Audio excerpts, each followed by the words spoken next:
Hi. Puggle.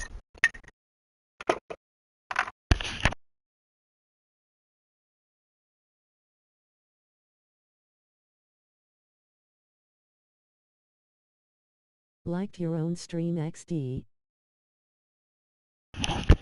Yeah, always. Of course I do.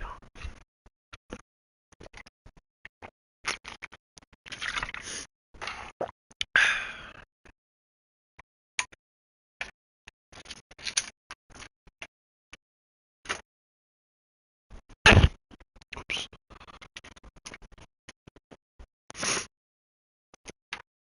That's smart. Guess the second viewer is you as well? Probably first, I would imagine. Do I play subtitles or no subtitles? Play subtitles just in case.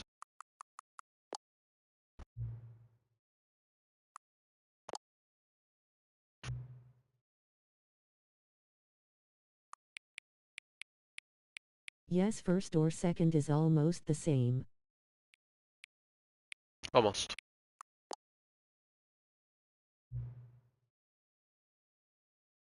Current time.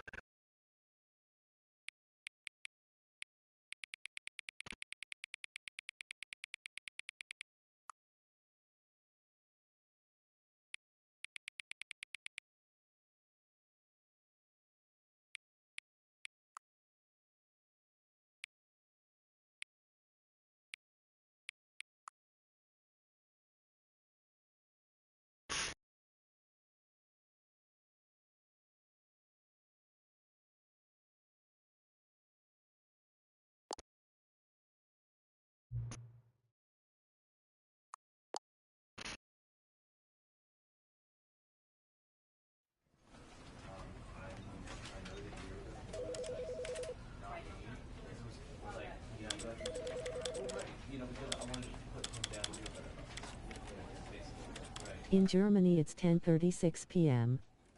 Late. 6 hour difference. Okay.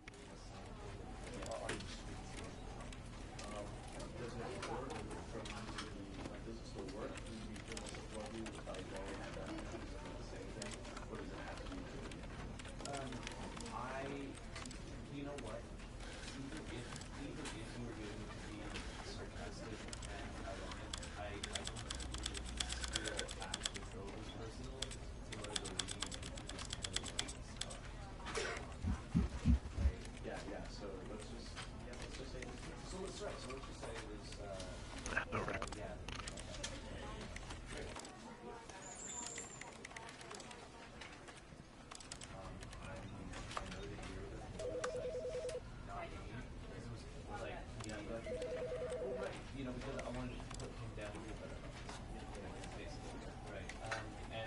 Interact, move, look, and crouch.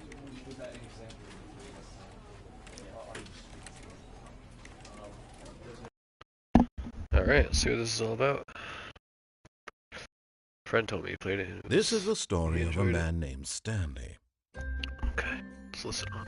Stanley worked for a company in a big building where he was employee number 427. Stanley. Employee number 427's job was simple. He sat at his desk in room 427 and he pushed buttons on This game is Sony say. On his desk, telling him what Have you played buttons it? to push, how long to push them, and I need to turn off text-to-speech for this. It's gonna just distract me.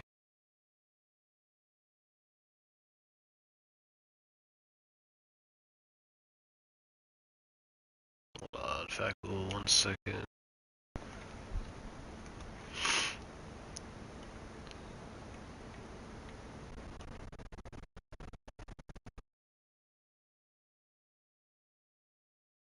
What is 100% LP? Oh, let's play.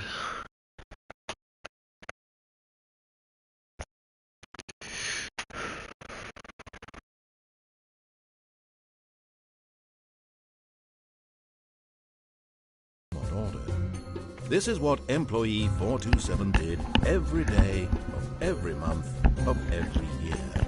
And although others might have considered it soul-rending, Stanley relished every moment that the orders came in, as though he had been made exactly for this job. And Stanley was happy. And then one day, something very peculiar happened.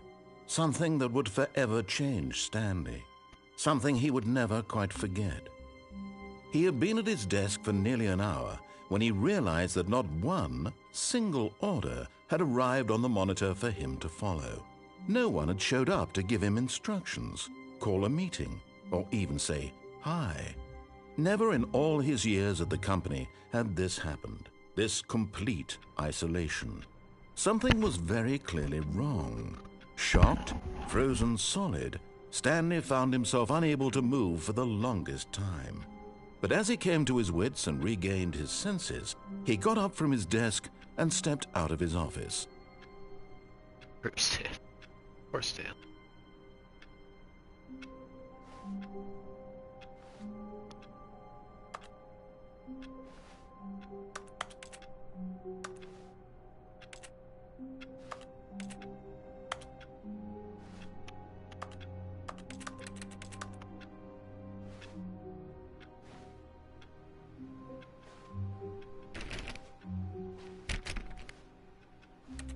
All of his co-workers were gone. What could it mean? Stanley decided to go to the meeting room. Perhaps he had simply missed a memo. No matter how hard Stanley looked, he couldn't find a trace of his co-workers.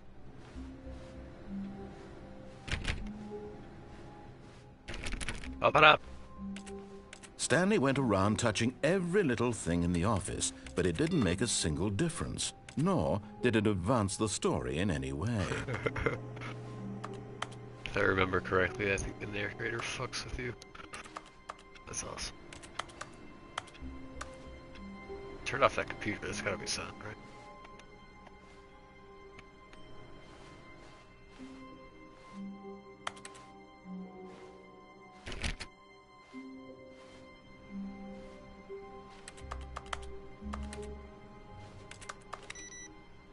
Shut that off, no one's using. Nice. Try not to give away too much about the game for me. But I can tell he just kind of goes along with what you're doing in a way. My buddy told me a little bit.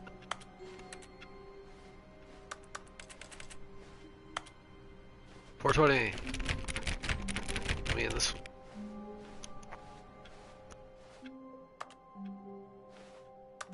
Me too.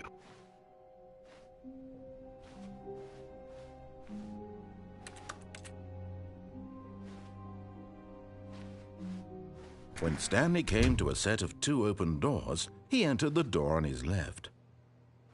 No, I didn't. This was not the correct way to the meeting room, and Stanley knew it perfectly well. Perhaps he wanted to stop by the employee lounge first, just to admire it.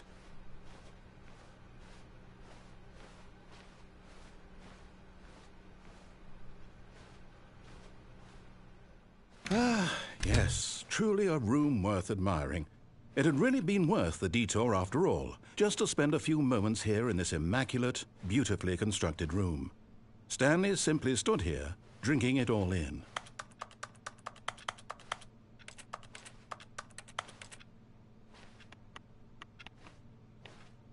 Yes, really, really worth it being here in the room. A room so utterly captivating that even but eager to get back to business, Stanley took the first open door on his left. No, I don't.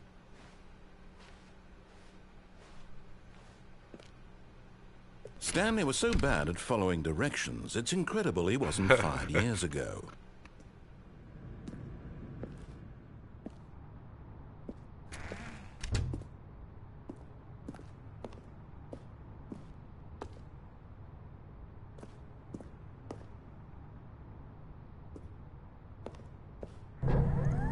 Look, Stanley, I think perhaps we've gotten off on the wrong foot here. I'm not your enemy, really, I'm not. I realize that investing your trust in someone else can be difficult, but the fact is that the story has been about nothing but you all this time. There's someone you've been neglecting, Stanley. Someone you've forgotten about. Please, stop trying to make every decision by yourself. Now, I'm not asking for me, I'm asking for her. What do you mean for her? Yeah, I'm getting that This vibe is right it, now. Stanley. Choose your own adventure. Your Pebble. chance to redeem yourself, to put your work aside, to let her back into your life. She's been waiting. Who's been waiting? Who's waiting? That's not settled.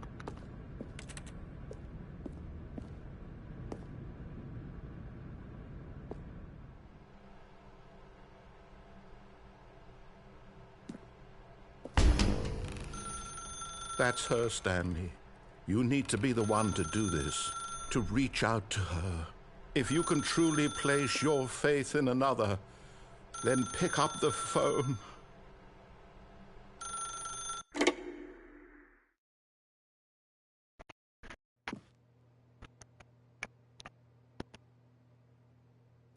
Oh, Stanley, is that you? Hold on, sweetie. Sorry to keep you waiting. I'm just pulling the bread out of the oven. All right. Okay, there we go. All right, now, I want you to come in and tell me all about your day. Gotcha. Oh, come on. Did you actually think you had a loving wife who'd want to commit their life to you? I'm trying to make a point here, Stanley. I'm trying to get you to see something. Come inside. Let me show you what's really going on here. No. Sorry, but you're Fucker. in my story now. This is a very sad story about the death of a man named Stanley. Oh no.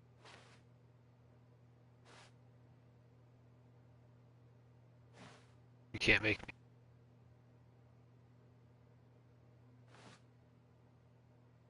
Can't make me do it.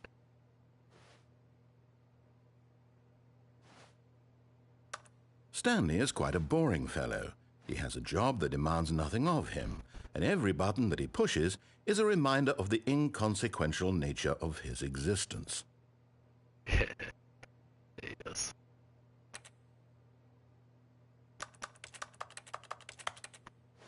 Look at him there, pushing buttons, doing exactly what he's told to do. Now he's pushing a button. Now he's eating lunch. Now he's going home. Now he's coming back to work. One might even feel sorry for him, except that he's chosen this life.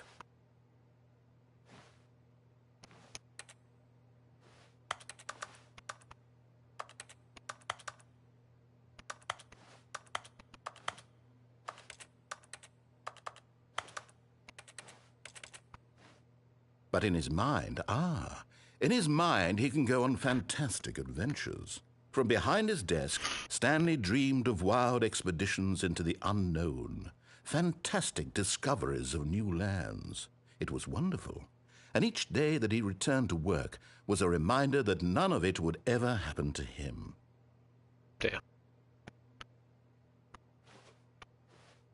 And so he began to fantasize about his own job. First, he imagined that one day while at work, he stepped up from his desk to realize that all of his co-workers, his boss, everyone in the building had suddenly vanished off the face of the earth. The thought excited him terribly. Spend time with the boys. So Oh yeah. he went further. He imagined that he came to two open doors and that he could go through either. At last, choice. It barely even mattered what lay behind each door. The mere thought that his decisions would mean something was almost too wonderful to behold. As he wandered through this fantasy world, he began to fill it with many possible paths and destinations. Down one path lay an enormous round room with monitors and mind controls. And down another was a yellow line that weaved in many directions, and down another was a game with a baby. And he called it the Stanley Parable.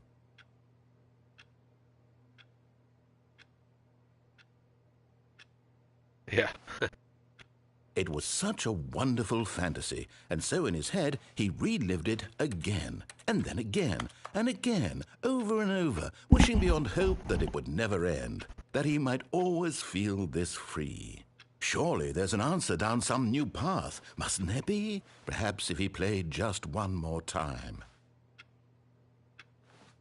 But there is no answer. How could there possibly be? In reality, all he's doing is pushing the same buttons he always has. Nothing has changed. The longer he spends here, the more invested he gets, the more he forgets which life is the real one.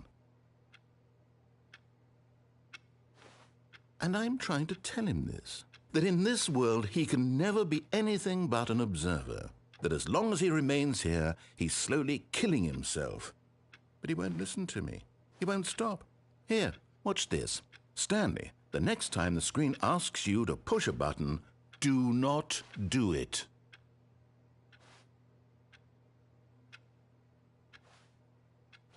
Nighty-night, Fackle. Later, bro.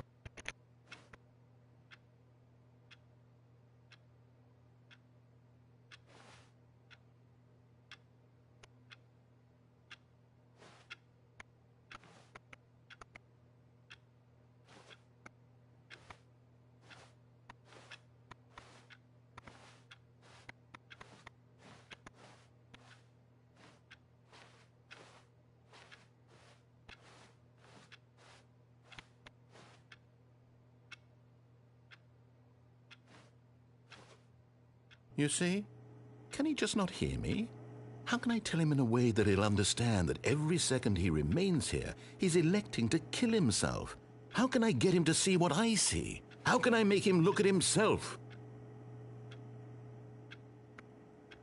I suppose I can't, not in the way I want him to. But I don't make the rules. I simply play to my intended purpose, the same as Stanley. We're not so different, I suppose. I'll try once more to convey all this to him. I'm compelled to. I must. Perhaps, well, maybe this time he'll see. Maybe this time. And I tried again, and Stanley pushed a button. And I tried again, and Stanley pushed a button. And I tried.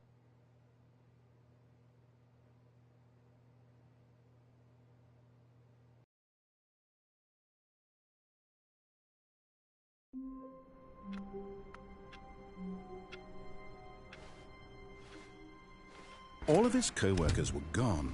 What could it mean? Stanley decided to go to the meeting room. Perhaps he had simply missed a memo.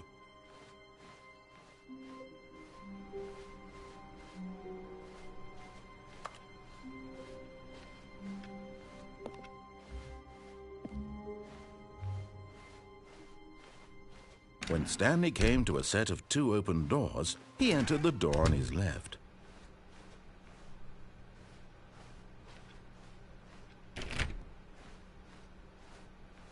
Yet there was not a single person here either. Feeling a wave of disbelief, Stanley decided to go up to his boss's office, hoping he might find an answer there.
That's all the slides.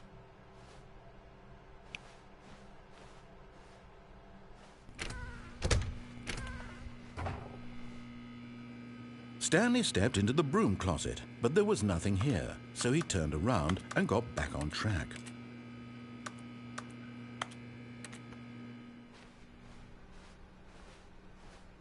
Coming to a staircase, Stanley walked upstairs to his boss's office.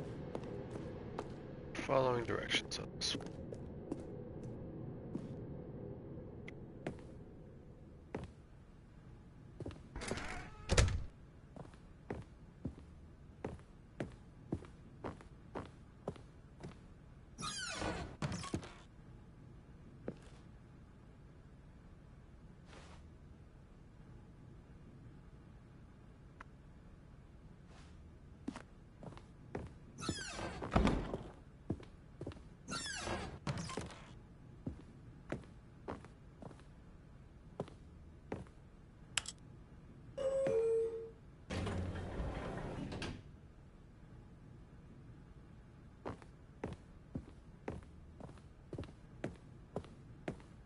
Stepping into his manager's office, Stanley was once again stunned to discover not an indication of any human life. Shocked, unraveled, Stanley wondered in disbelief who orchestrated this. What dark secret was being held from him? What he could not have known was that the keypad behind the boss's desk guarded the terrible truth that his boss had been keeping from him. And so the boss had assigned it an extra secret PIN number, 2845. But of course, Stanley couldn't possibly have known this.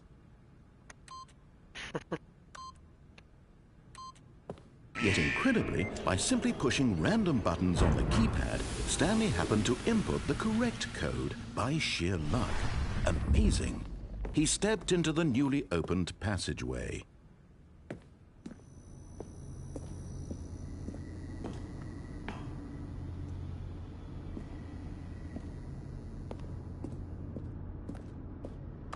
This isn't creepy or anything.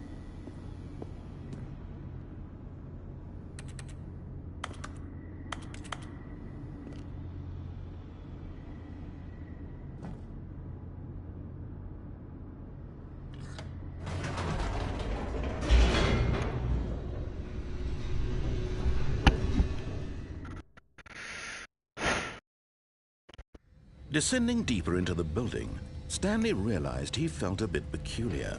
It was a stirring of emotion in his chest, as though he felt more free to think for himself, to question the nature of his job. Why did he feel this now, when for years it had never occurred to him?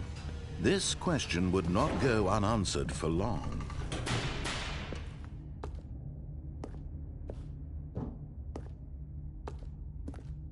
Stanley walked straight ahead through the large door that read Mind Control Facility.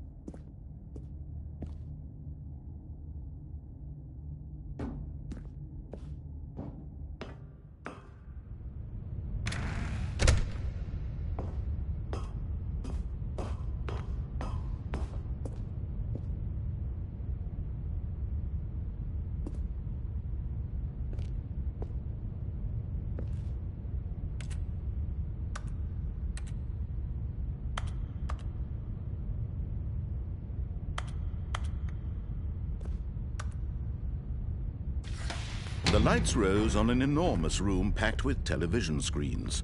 What horrible secret did this place hold? Stanley thought to himself. Did he have the strength to find out?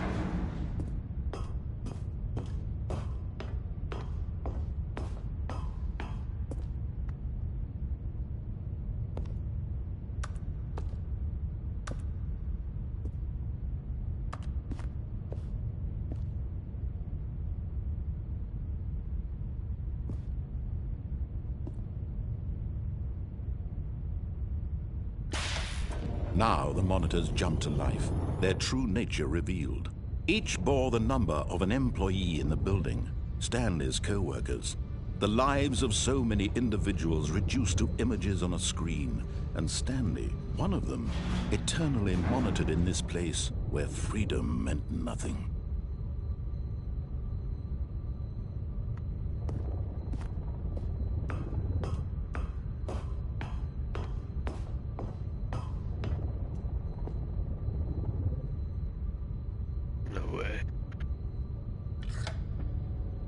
This mind control facility, it was too horrible to believe. It couldn't be true.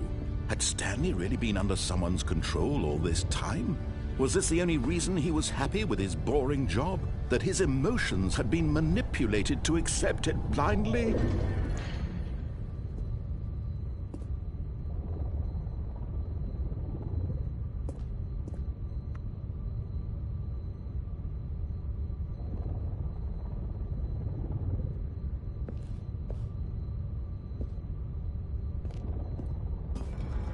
No, he refused to believe it. He couldn't accept it. His own life in someone else's control? Never! It was unthinkable, wasn't it? Was it even possible? Had he truly spent his entire life utterly blind to the world? But here was the proof. The heart of the operation. Controls labeled with emotions. Happy, or sad, or content. Walking, eating, working. All of it monitored and commanded from this very place. And as the cold reality of his past began to sink in, Stanley decided that this machinery would never again exert its terrible power over another human life. For he would dismantle the controls once and for all.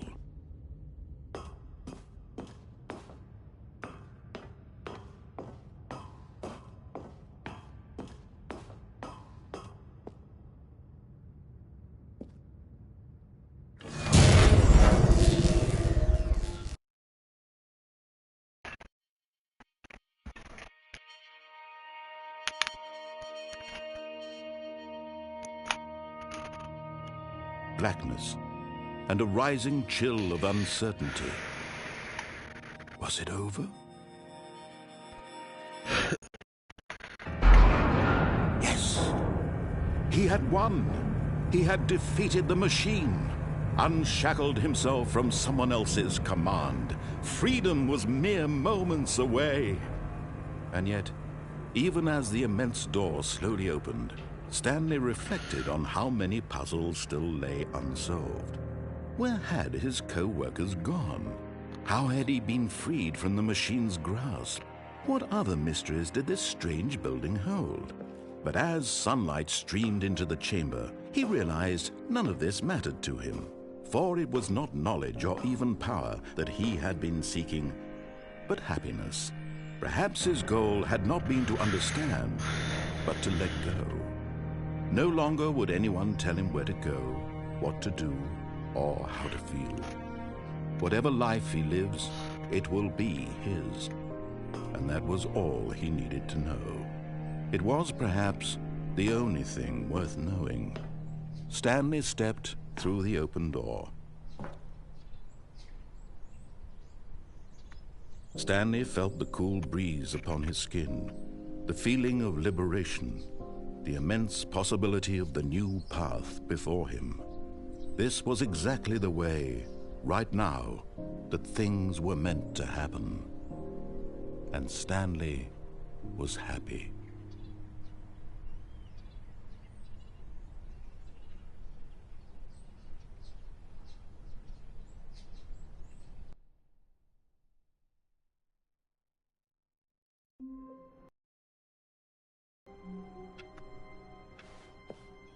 All of his co-workers were gone. What could it mean? Stanley decided to go to the meeting room. Perhaps he had simply missed a memo.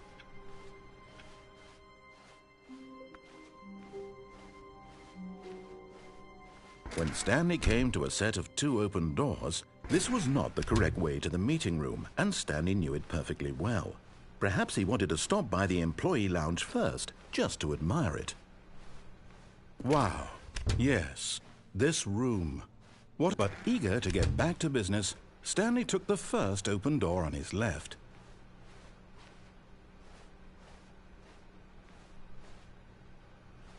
And so he detoured through the maintenance section, walked straight ahead to the opposite door, and got back on track.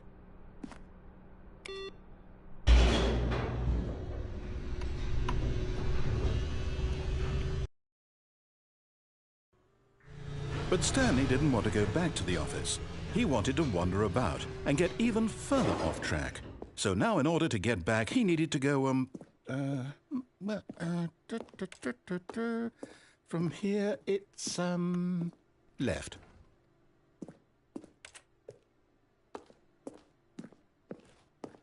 Oh, no, it's to the right, my mistake.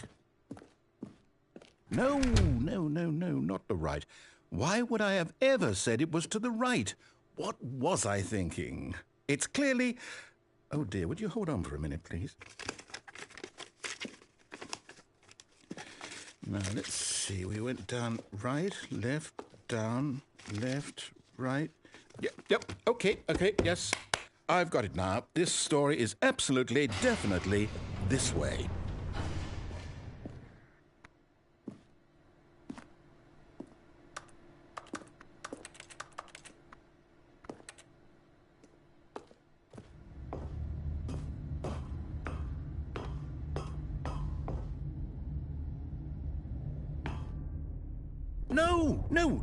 No. This isn't right at all. You're not supposed to be here yet. This is all a spoiler. Quick, Stanley, close your eyes. Okay. We just have to get back to, oh, who am I kidding? It's all rubbish now. The whole story completely unusable. How about, rather than waste my time trying to salvage this nonsense, we'll just restart the game from the beginning. And this time, suppose we don't wander so far off track, Okay, from the top.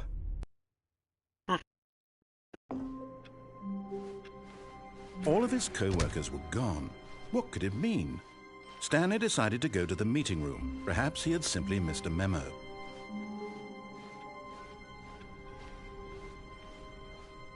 When Stanley... Wait, what? No, I restarted. I swear I definitely restarted the game over, completely fresh. Everything should be... Oh, did something change? Stanley... Did you change anything when we were back in that room with all the monitors? Did you move the story somewhere or... Hold on. Why am I asking you? I'm the one who wrote the story. It was right here just a minute ago. I know for sure that it's here somewhere. Okay, then. It's an adventure. Come, Stanley. Let's find the story.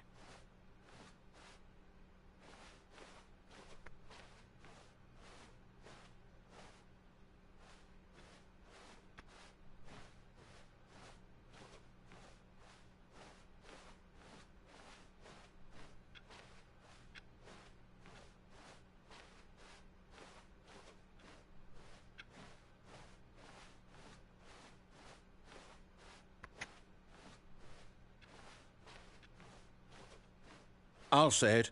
This is the worst adventure I've ever been on. I can promise you there definitely was a story here before. Do we need to restart the game again? Well, I find it unlikely that we'll ever progress by starting over and over again, but it's got to be better than this. Okay, let's give it a shot. Why not? No, I was having fun.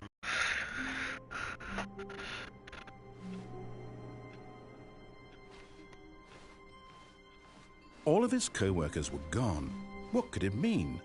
Stanley decided to go to the meeting room. Perhaps he had simply missed a memo.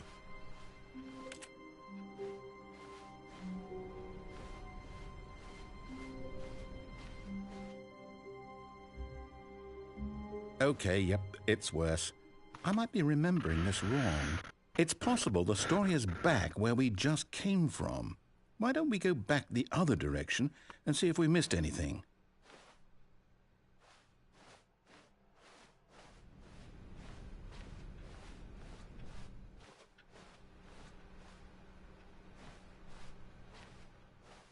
Aha! I knew we'd missed something. The story. Here it comes. No, wait. Never mind. Not the story. Okay, let's head back the other way and retrace our steps.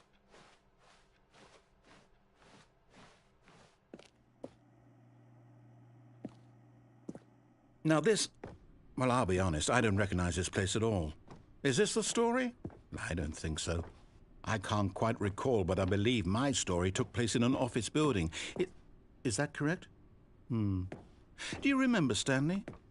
Well, do you know what? Since I've completely forgotten what we were supposed to be doing, How about this? You win! Congratulations! I know you put in a lot of hard work, and it really paid off, so good job. Oh, no. No, I don't feel right about this at all. We both know you didn't put in any actual work for that win. Some people win fair and square, and this was not one of those situations. Okay, I'm getting weirded out by whatever this place is. I don't care what might happen this time, I have to restart. All right, I've got a solution. This time, to make sure we don't get lost, I've employed the help of the Stanley Parable Adventure Line. Just follow the line. How simple is that?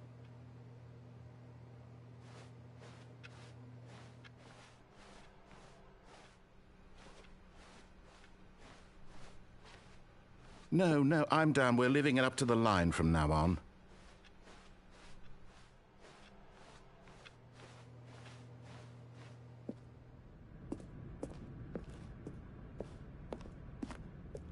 You see?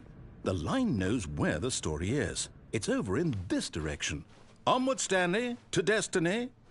Though, here's a thought. Wouldn't wherever we end up be our destination, even if there's no story there? Or to put it another way, is the story of no destination still a story? Simply by the act of moving forward, are we implying a journey such that a destination is inevitably conjured into being via the very manifestation of the nature of life itself? Okay, Stanley, I need to follow this train of thought for a minute. Just stick with me. Now, we can both agree that the nature of existence is in fact a byproduct of one's subjective experience of that existence, right? Okay, now if my experience of your existence rests inside of your subjective experience of this office, is this office in fact the skeleton of my own relative experiential mental subjective construct? Whoa. Hang on. That got a bit weird back there. Well, I'd like to apologize. Not sure where I was going with all that. You know what? I think what we need right now is a bit of music to lighten the mood.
Now I'm lost.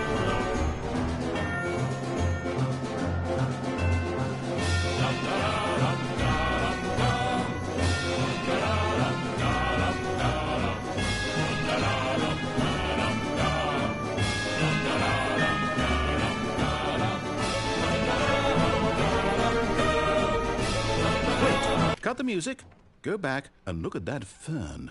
Stanley, this fern will be very important later in the story. Make sure you study it closely and remember it carefully. You won't want to miss anything.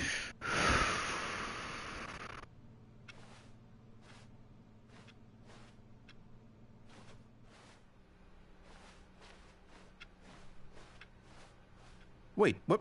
We're back at the office? No. Line, you do know we're looking for the Stanley Parable, right? The story? Is any of this ringing a bell?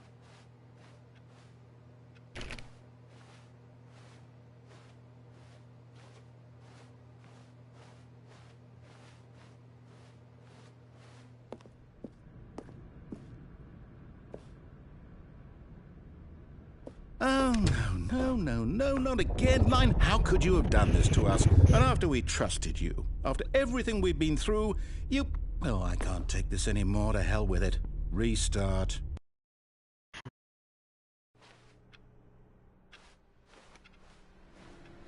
You know what, Stanley? I say forget the adventure line. What's it ever done for us? We're intelligent people, right? Why can't we make up our own story? Something exciting, daring, mysterious. Ooh, this all sounds perfectly doable. Why don't we simply start wandering in, well, I don't know. How about this direction?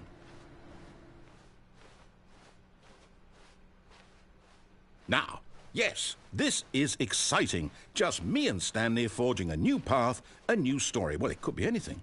What do you want our story to be? Go wild.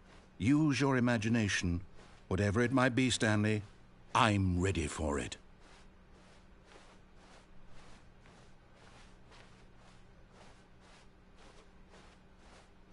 Oh, no, not you again. Stanley, I'd also like to veto the line from having any role in our awesome new story. No lines or monitor rooms. Just don't acknowledge it, and we should be fine.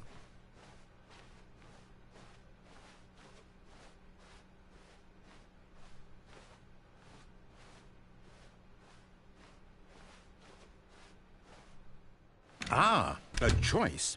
We get to make a decision. From here, the story is in our control. How important we mustn't squander the opportunity. In fact, I believe I need a minute to think here. Just walk in circles for a minute. Okay, so I know that each door has to lead somewhere, which means that somewhere, the place where we're trying to go, there must be a reverse door that leads here. And that in turn means that our destination corresponds with the counter-inverted reverse door's origin. So starting from the right, let us ask, will taking the right door lead us to where we're going? And since the answer is clearly yes, then by all accounts, the door on the right is the correct one. Another victory for logic. Come, Stanley, our destiny awaits.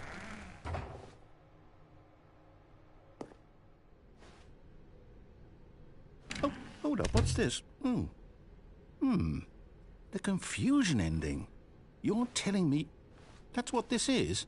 It's all one giant ending? And we're supposed to restart the game, what, eight times? That's really how all this goes? It's all determined? So now, according to the schedule, I restart again. Then what? Am I just supposed to forget? Well, what if I don't want to forget? My mind goes blank simply because it's written here on this thing, wall. Well, who consulted me?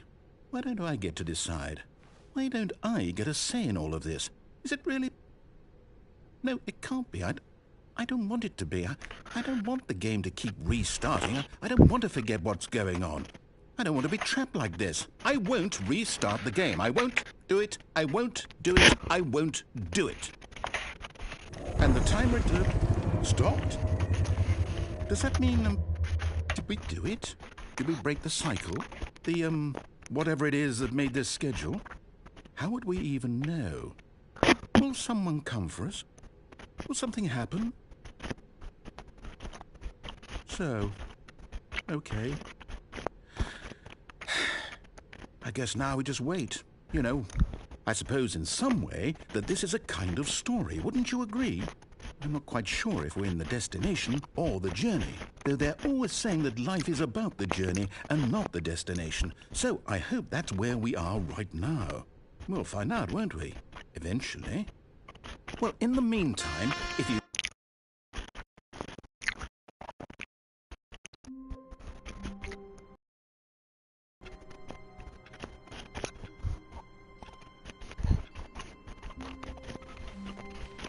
All of his co-workers were gone.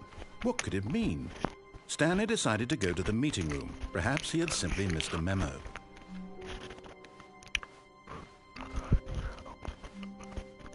When Stanley came to a set of 2 open doors, he entered the door on his left.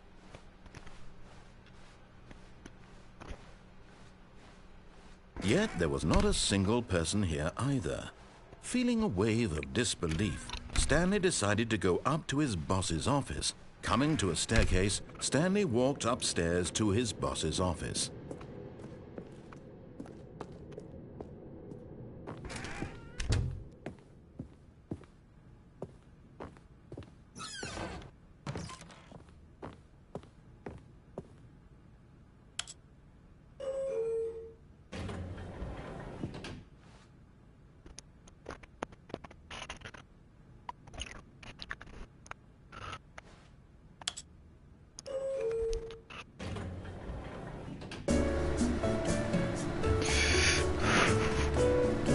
This is amazing.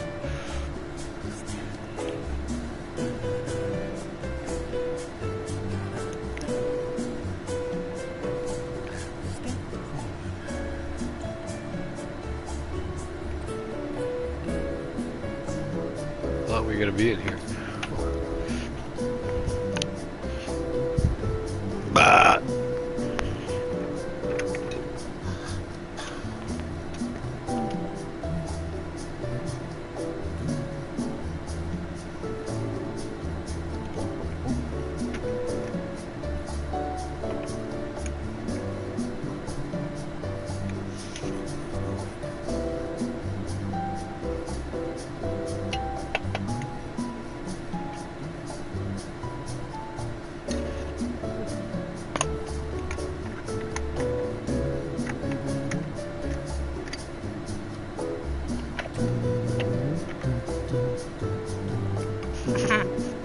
The narrator humming.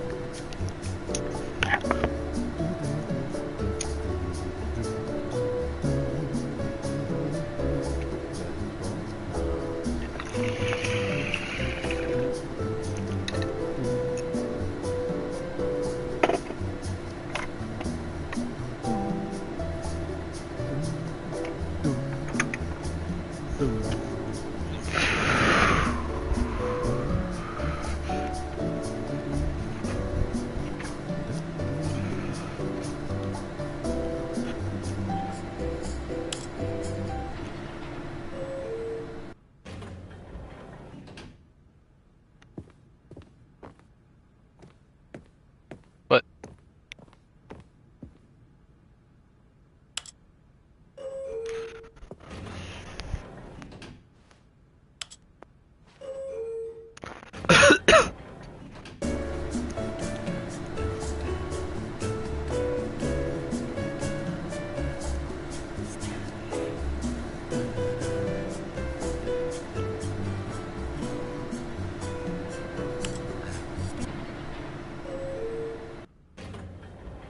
Yeah, this game's hilarious.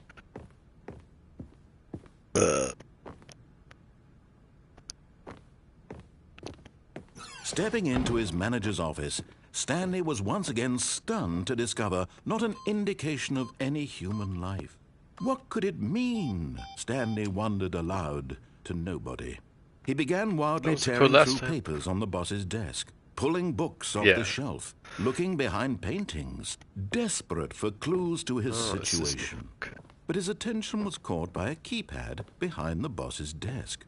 What could its purpose be? 2845. In fact, this keypad guarded the terrible secret that lay buried below. Stanley was in such a rush to get through the story as quickly as possible, he didn't even have a single minute to just let the narrator talk. That kind of anxiety. I'm on my like 6-3 start right so now. He relaxed for a few moments with some calming new age music. So I don't know what's gonna happen through here. Ha! Yep, this didn't happen last time.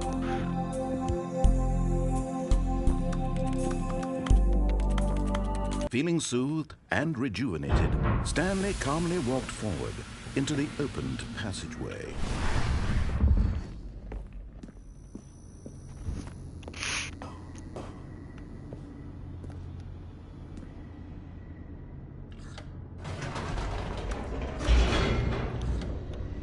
Up.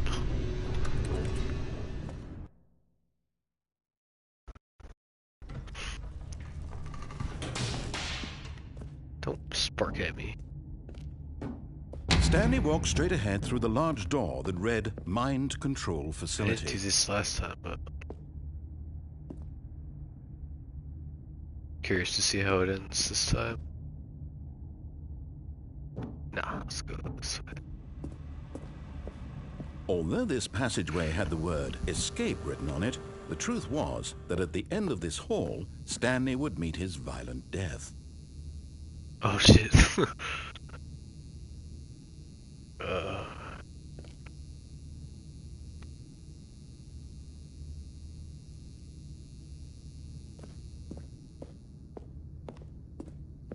Death me. The door behind him was not shut. Stanley still had every opportunity to turn around and get back on track.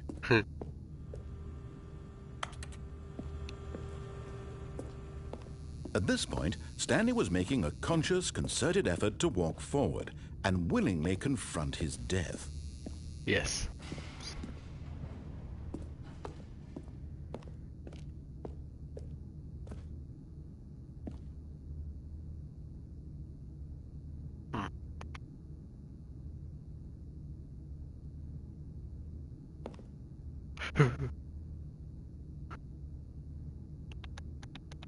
Ah! I was just teabagging and I fell in.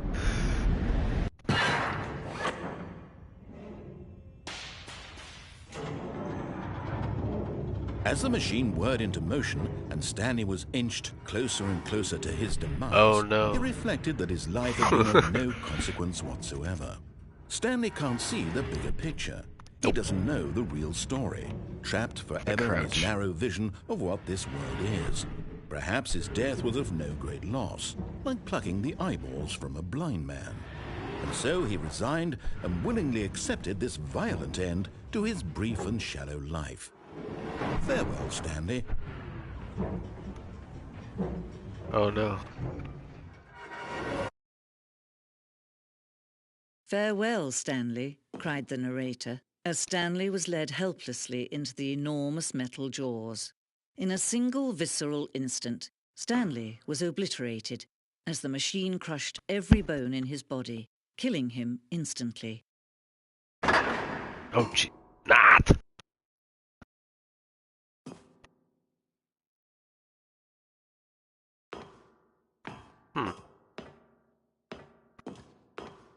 Stanley. It's fucking dark, man. I can't see shit. And yet it would be just a few minutes before Stanley would restart the game, back in his office, as alive as Oh, ever. god damn it. What exactly did the narrator think he was going to accomplish? This happened to you too, Hogan? When every path you can walk has been created for you long in advance, death becomes meaningless, making life the same. Do you see now? Do you see that Stanley was already dead from the moment he hit start? Got him.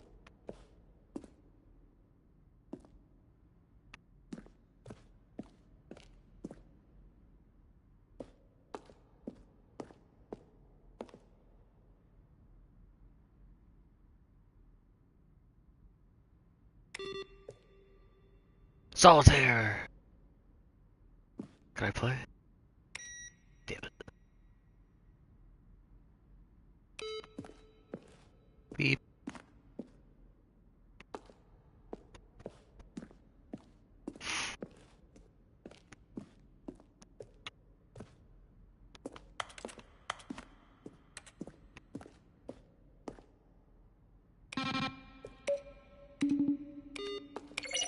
Fire.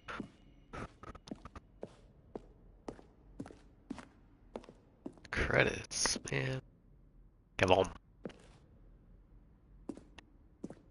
There's another Kevin.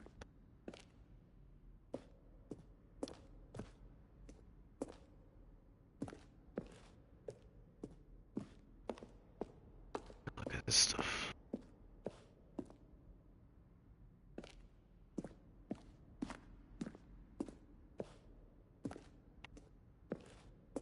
Pretty nature paintings, nice.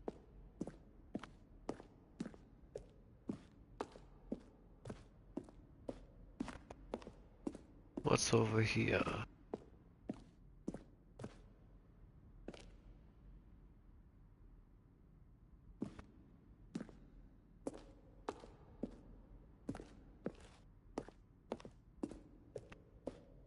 what's on this side then.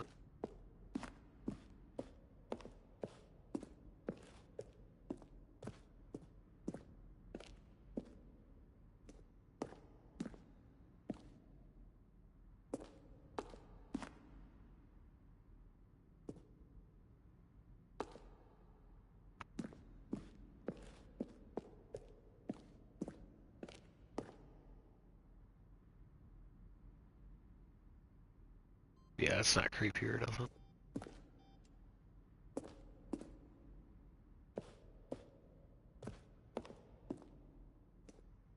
On the roof.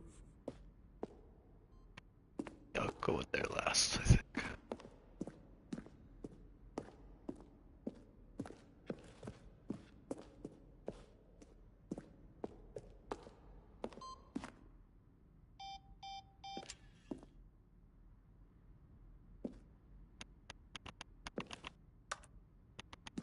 Do it again.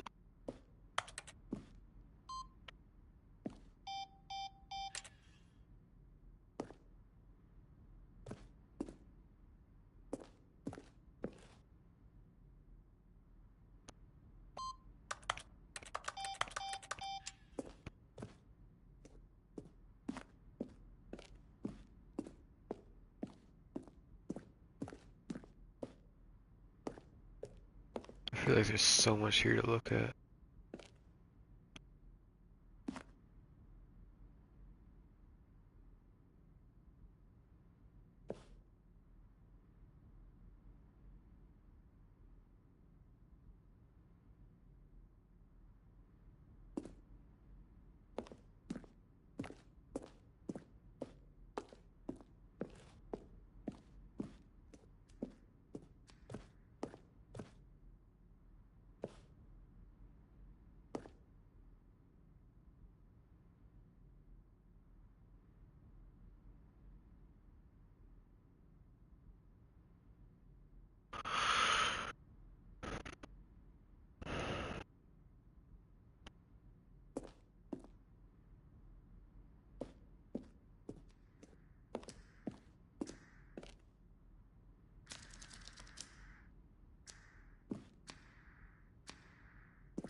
You are a rock.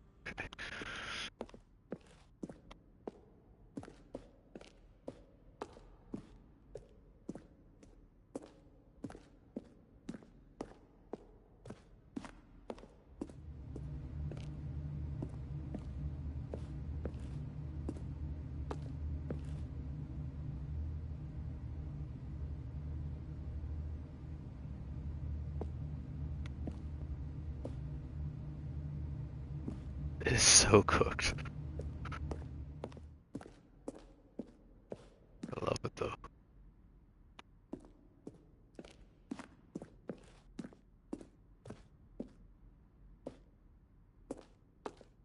There's one room I didn't go to.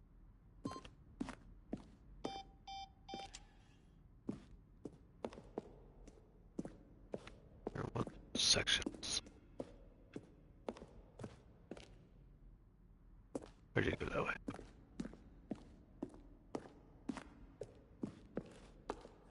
For sure would get him right back on track to where he was supposed to be in the story. Now look closely, Stanley. See how it's impossible for the player to do anything in this room. Perfect example of ball-level design. They're throwing a surprise party for him. It's the kind of thing you pick up on intuitively if you have even the most fundamental understanding of good and bad game design. But of course, you being you, you'll probably spend the next hour trying to solve it. Here, I'm just going to make this easy on you. Then he pushed the number 4.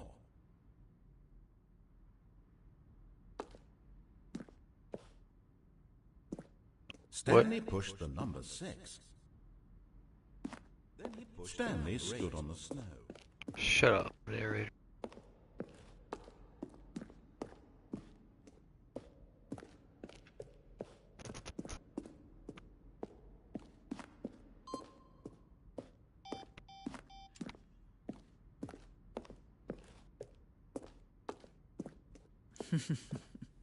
Oh, look at these two. How they wish to destroy one another.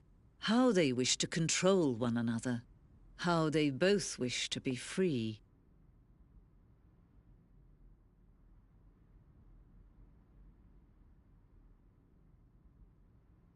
Big as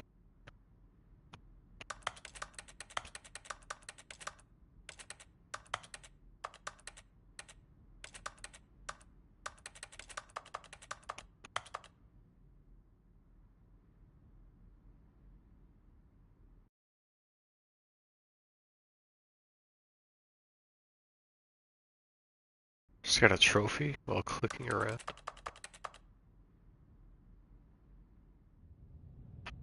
Can you see? Can you see how much they need one another? No, perhaps not. Sometimes these things cannot be seen. But listen to me. You can still save these two. You can stop the program before they both fail. Turn off your PlayStation. There's no other way to beat this game. As long as you move forward, you'll be walking someone else's path. Stop now and it'll be your only true choice. Whatever you do, choose it. Don't let time choose for you. Don't let... That's hilarious. Turn off your PlayStation. I bet you people did it. Oh boy. Begin the game again. Nope, I'm in it. All of his co-workers were gone. What could it mean? Experience. Stanley decided to go to the meeting room. Perhaps he had simply missed a memo.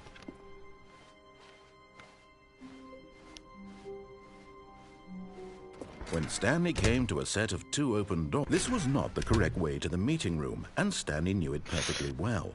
Yes, perhaps he wanted to stop by the employee lounge first, just to admire it.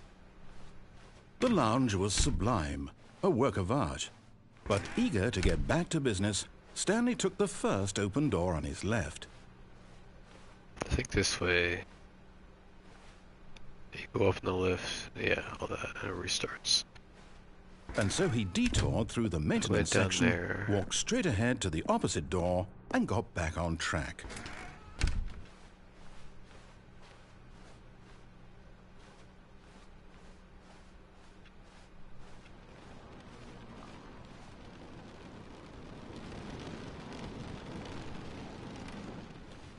Yet there was not a single person here either. Feeling a wave of disbelief, Stanley decided to go up to his boss's office. Hoping coming to a staircase, Stanley walked upstairs to his boss's office.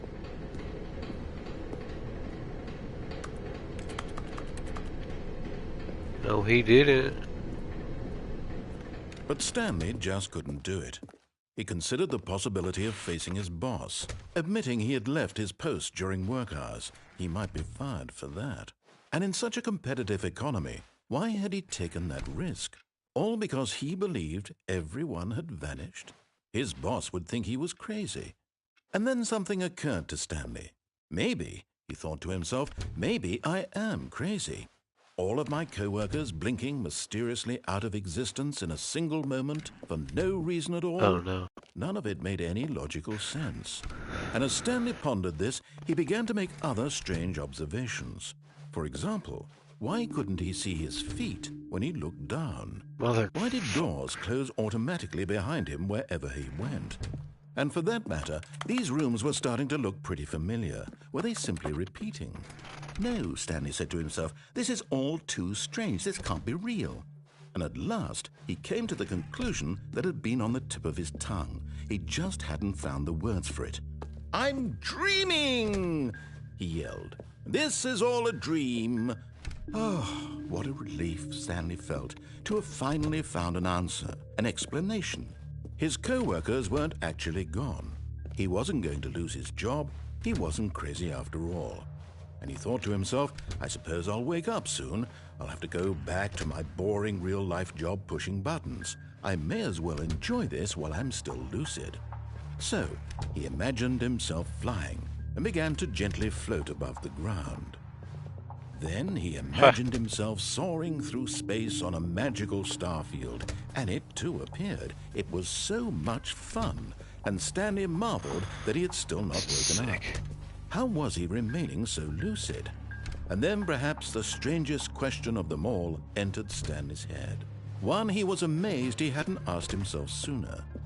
Why is there a voice in my head dictating everything that I'm doing and thinking?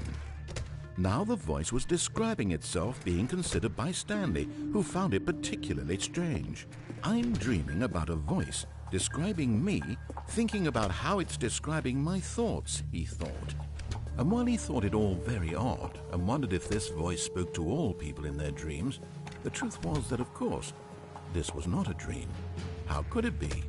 Was Stanley simply deceiving himself, believing that if he's asleep, he doesn't have to take responsibility for himself? Stanley is as awake right now as he's ever been in his life. Now, hearing the voice speak these words was quite a shock to Stanley. After all, he knew for certain, beyond a doubt, that this was in fact a dream. Did the voice not see him float and make the magical stars just a moment ago? How else would the voice explain all that? This voice was a part of himself too. Surely, if he could just... He would prove it. He would prove that he was in control, that this was a dream. So he closed his eyes gently, and he invited himself to wake up.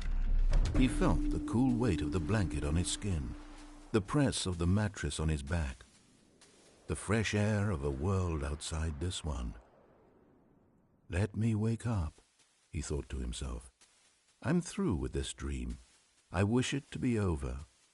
Let me go back to my job. Let me continue pushing the buttons. Please, it's all I want. I want my apartment, and my wife, and my job. All I want is my life exactly the way it's always been. My life is normal. I am normal. Everything will be fine. I am okay.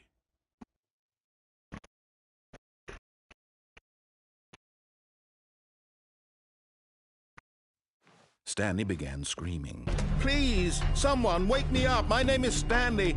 I have a boss. I have an office. I am real. Please, just someone tell me I am real. I must be real. I must be. Can anyone hear my voice? Who am I? Who am I? And everything went black.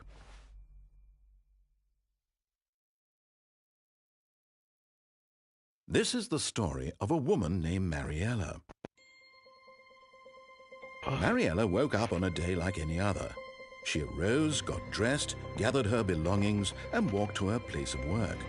But on this particular day, her walk was interrupted by the body of a man who had stumbled through town talking and screaming to himself, and then collapsed dead on the sidewalk. And although she would soon turn to go call for an ambulance, for just a few brief moments she considered the strange man. He was obviously crazy. This much she knew. Everyone knows what crazy people look like. And in that moment, she thought to herself how lucky she was to be normal. I am sane. I am in control of my mind.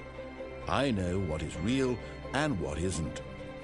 It was comforting to think this, and in a certain way, seeing this man made her feel better. But then she remembered the meeting she had scheduled for that day, the very important people whose impressions of her would affect her career, and by extension, the rest of her life. She had no time for this, so it was only a moment that she stood there, staring down at the body. And then she turned and ran.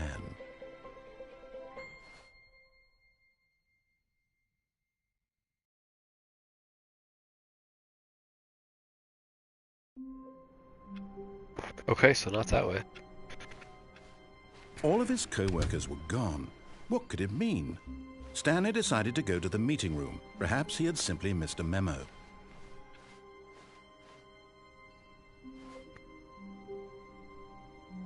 Oh, new content? What does that mean, new content?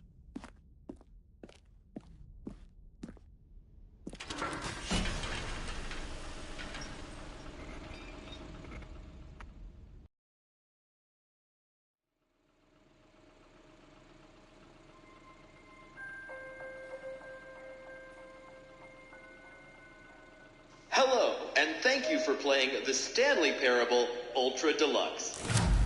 As you may know, The Stanley Parable was a video game released in 2013 on home computers.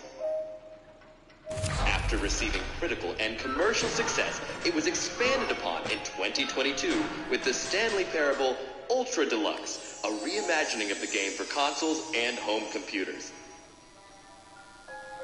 The Stanley Parable Ultra Deluxe features exciting new content that broadens and expands the world of the Stanley Parable, delighting audiences the world over. Please, step inside and see what thrilling new adventures await in The Stanley Parable Ultra Deluxe. Oh, well, this sounds delightful. I'm very excited to see the thrilling new Ultra Deluxe content.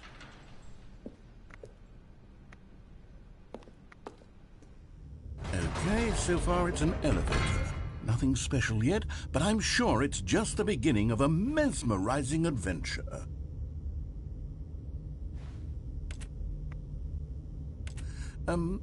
Is it broken? What's going on here? Should we be moving somewhere or... Oh, there we go. All right, finally, at long last, it's on to the new content. I've never been more ready. Let's do it.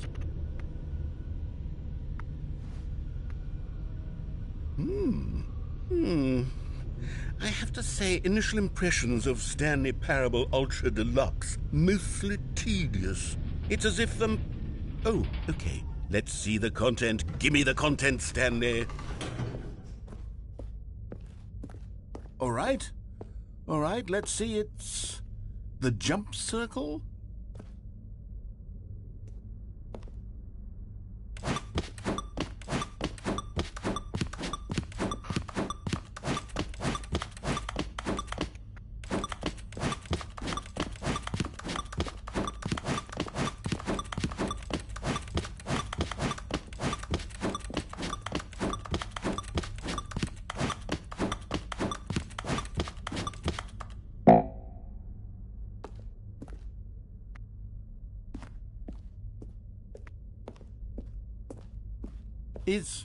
Is that it? Surely that's not all the new content. There has to be something else, right? Goodness, another elevator. Stanley, I have to say, initial impressions of this game are not positive. It's just elevators and jumping. Is this what passes for exciting new content? If this is new content, then I could just read you the whole dictionary. There's 20 hours of new content right there. Hell, I could count to 30 trillion. You could put that on the box. The Stanley Parable Ultra Deluxe, now with over 1,000 hours of new content. And if... Oh, wait. There's more. Very good. Yes. I knew there had to be something else. Let's see it. I'm ready for whatever it is. That's it? Oh, you've got to be kidding me. You see, Stanley? This is what happens when greedy video game developers with no respect for their fan base rush a cheap expansion to market for no reason other than to make an easy dollar. And don't get me started on the level of craftsmanship that's gone into it. In fact, I'm looking right now at the game's trophies, and it's hard to believe one of them actually says, "Test trophy, please ignore." What quality assurance department signed off on this? I'm infuriated and I'm offended, and I intend to find these people on Twitter and hold them personally accountable. It's my fault, Stanley. I built up too much anticipation around the new content, I'm afraid. It could never have lived up to such expectations. If you're still with me, why don't we just reset the game, and we'll try to get back to what the Stanley Parable is really about. No frills, no gimmicks. Just you and me having a great time together like always. What do you say, friend?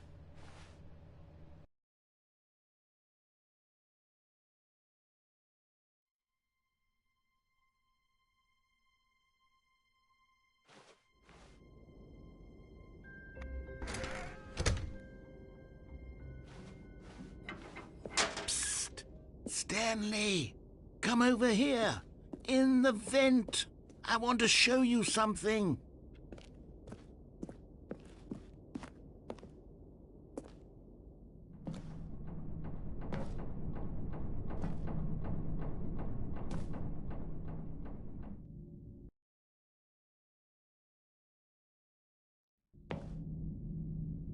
Okay, you remember how cheap and unsatisfying the new Ultra Deluxe content turned out to be? Well, it got me thinking about the past, and how much better the Stanley Parable used to be.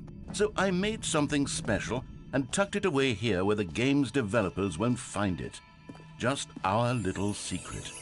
Take a look. I call it the Memory Zone. It's where I've been storing all my favorite memories so I can relive the peak experiences of my life whenever I want. Experiences like the launch of the Stanley Parable on PC. You see, Stanley, doesn't the Memory Zone remind you of how wonderful Stanley Parable was before it was sullied with a cheap PlayStation port? Remember back in October of 2013 when the game originally launched? Back then, video games had integrity. Back then, it all meant something. Oh, the waste.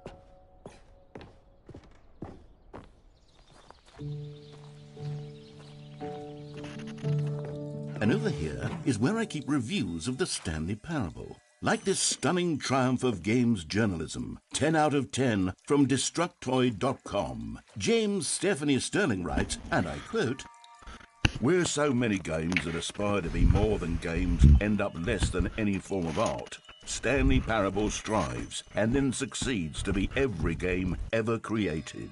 Did you hear that, Stanley? Every game ever created. That's how grand and all-encompassing the original Stanley Parable was. It was literally every game ever created. It was Skyrim, it was Persona 3, it was all of them, and now it's nothing. It's no games at all. It isn't even the Stanley Parable anymore. It's just a husk now. A lifeless husk with an hour of new elevator content.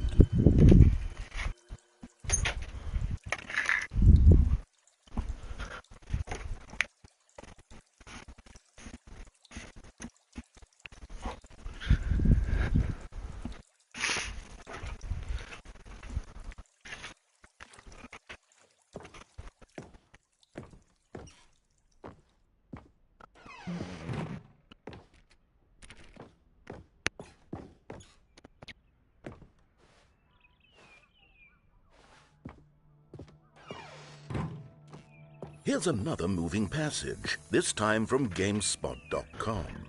The Stanley Parable is both a richly stimulating commentary on the nature of choice in games and one that offers some of the most enjoyable, surprising, and rewarding choices I've ever been confronted with in a game. 9 out of 10. Don't you get it, Stanley? The game was perfect. It didn't need anything else. It didn't need new content. All they had to do was transport it in pristine condition along to the PlayStation, boom, done. And they couldn't even do that. Couldn't resist the urge to go meddling with a beloved franchise.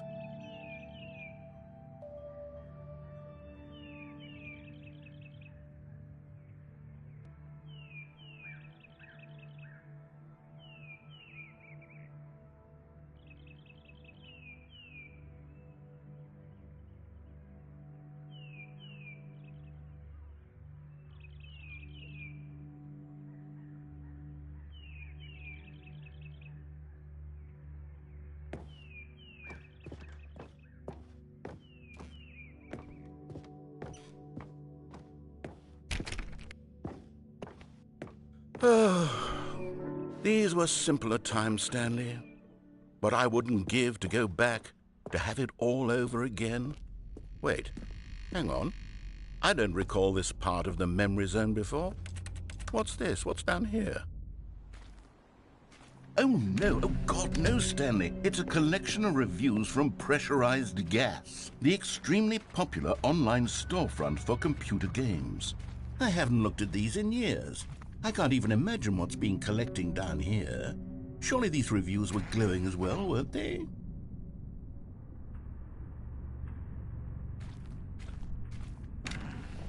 Honestly, I could not be bothered to play this game to full completion. The narrator is obnoxious and unfunny, with his humor and dialogue proving to be more irritating than entertaining. Unfunny! I'm not trying to be funny. I'm trying to make a serious work of art. I suppose I could write up a handful of gags to insert into the Stanley Parable, but the game is already such a densely layered web of profound philosophical insights that I can't even imagine where I'd have the room to stick them.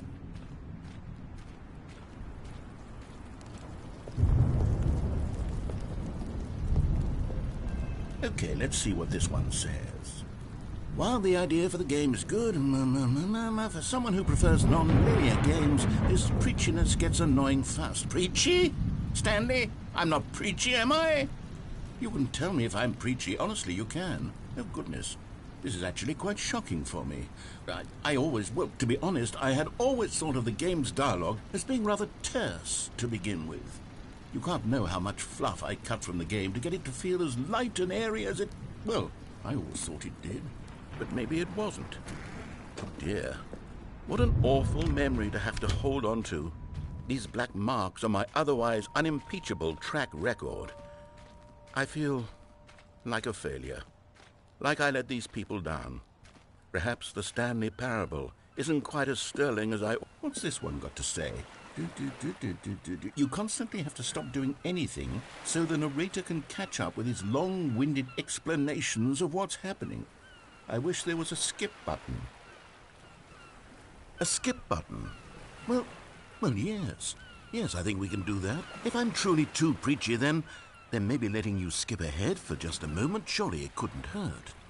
Not if it means we can strike these negative reviews from the record. Only positive reviews of the Stanley Parable. That's my motto today, and it's always been my motto. I'd do anything for the customer, Stanley. Yes, a skip button we shall have.